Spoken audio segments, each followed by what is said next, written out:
ሻድሻይ ዘመን ሻብዓይ ስሮ ጉባኤኡ ዘሳለጠ ቤት ምኽሪ ብሔራዊ ክልላዊ መንግስቲ ትግራይ ብፕሬዝደንት መንግስቲ ትግራይ ዶክተር ደብረጽዮን ገብረ ሚካኤል ኣብ ዝቐረበ ጸብጻብን ቀጻላ አንፈት ስራሕን ፈጻሚት ብሔራዊ ክልላዊ መንግስቲ ትግራይ አመልኪቱ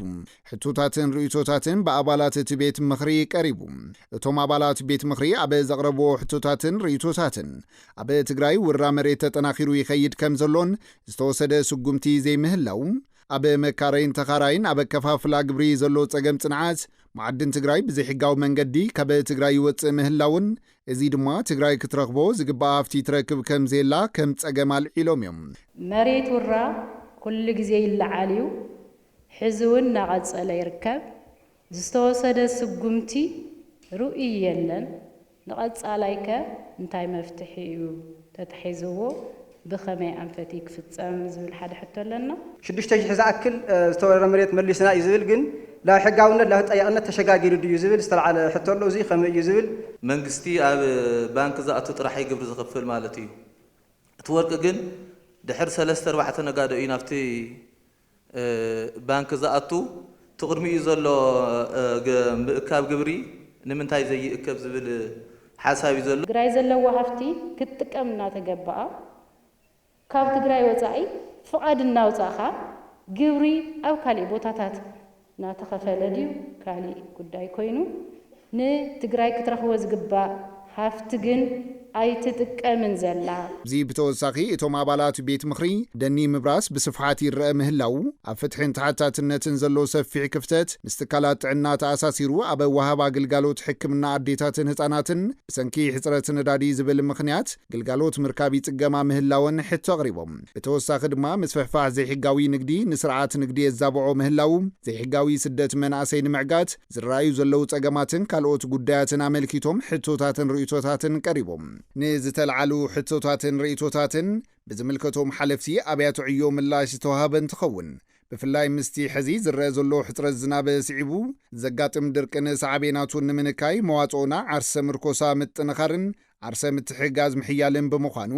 ትልሚ ተዳልዩ ይስርሕሉ ከም ዘሎ ሓላፊ ቢሮ ሕርሻን ሃፍቲ ተፈጥሮን ትግራይ ኣይተ ዓለም ብርሃን ሃሪፈዮ ገሊጹ ሃፍቲ ክራማት ኮይና ቀልጢፎም ኳጽሑ ዝኽእሉ ዘራእቲ ብምዝራዕ بخالي بركتنا يموسنا المعصر حتنا بفولي تقرط بمقبار بسالساي بركب قلبن ابتعنا انساسات تقرط بمقبار ان براوعي بركد ما خلقتنا حرشان هافتو فطرون صراحتن كالوت اوف فارم زخون كاب حرشا وصا زخون صراحتون تقرط بمقبار تتصقم كن وصو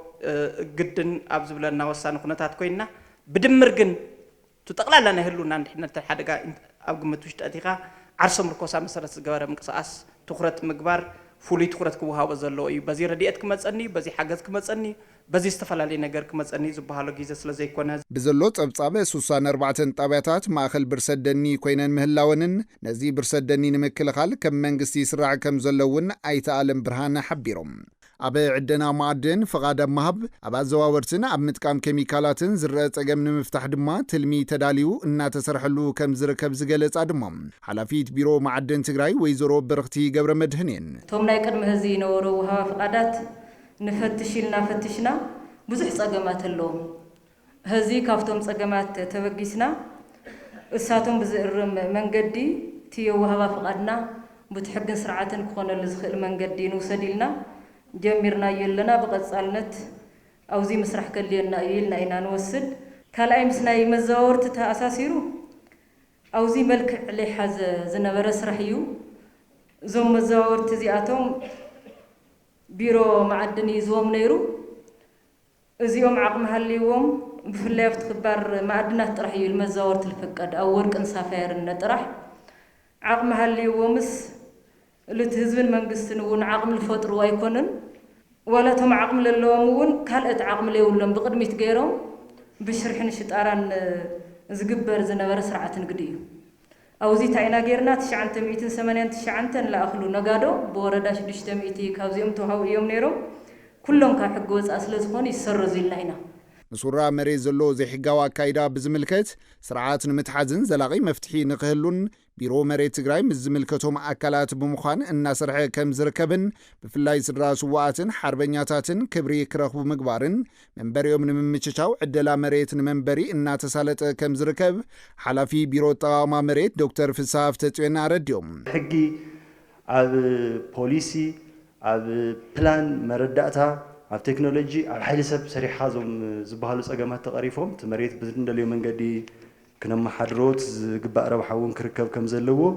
ብጣዕሚ ርዱእ እዩ ስለዚ ተንገሊእን ክንሰርሐን ኢና ገሊእን ከዓ እንተወሓደ ብምድላው ብፕሮፖዛል ብርኪ ካብኡ ድማ ተኹነታትና በዲህና ናብ ዝሐሸ ምዕራፍ ስለንሰጋገር ኣብ ቀጸልቲ ዘለዎ ግዜያት ክንሰርሖ ኢና ንምባል ዝኣክል እዩ ምዘይ ሕጋዊ ስደት መናእሰይ ምዕቃብ ታሪኽን ምክንኻን ሓድግታትን ዝረኣዩ ዘለዉ ክፍተታት ኣብ ጥዕና ትካላት ዝረኣዩ ፀገማትን ኣብ ወሃባ ግልጋሎት ትኹረት ሂብካ ምስራሕ ከም ዝጠልብ ድማ ዝምልከቶም ሓለፍቲ ኣብያተ ዕዮ ኣብሪሆም እዮም ኣብ መወዳእታ እቲ ብፕሬዚደንት መንግስቲ ትግራይ ዶክተር ደብረጽዮን ገብረ ሚካኤል ዝቐረበ ጸብጻብን ቀጻሊ አንፈትን ስራሕ ፈጻሚት ብሄራዊ ክልላዊ መንግስቲ ትግራይ ብኣባላት ቤት ምኽሪ ጸዲቑ